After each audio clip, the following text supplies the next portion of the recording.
Le secrétaire général adjoint des Nations Unies en charge des opérations de maintien de la paix, Jean-Pierre Lacroix, le commissaire à la paix et à la sécurité de l'Union africaine, l'ambassadeur Ismail Chergui et le directeur général Afrique du Service européen pour l'action extérieure de l'Union européenne, Koen Verweyck, ont été reçus par le président de l'Assemblée nationale, Laurent Gbagbo, le mercredi 17 avril. Aujourd'hui, au niveau de l'Assemblée nationale, nous avons tenu également à clarifier un certain nombre de choses et surtout nos attentes par rapport à l'adoption d'un certain nombre de textes comme sur la décentralisation, le texte sur donc le code électoral, pour que ces textes soient réellement à la hauteur de la situation actuelle.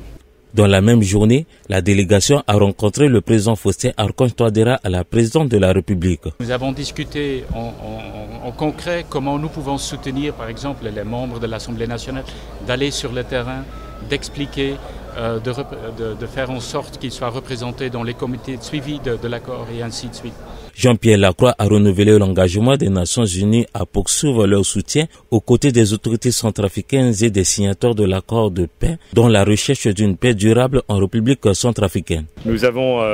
avec le président de la République, réaffirmé cet engagement et nous l'avons aussi engagé à poursuivre l'effort très important qui est le sien, qui est celui du gouvernement, à la fois pour faire reconnaître, ce qui est le cas par la communauté internationale et par les pays voisins, l'importance de l'accord, les progrès déjà réalisés, notamment ce qui concerne la baisse de la violence, les efforts qui restent à faire et affirmer la mobilisation des autorités centrafricaines et du peuple centrafricain.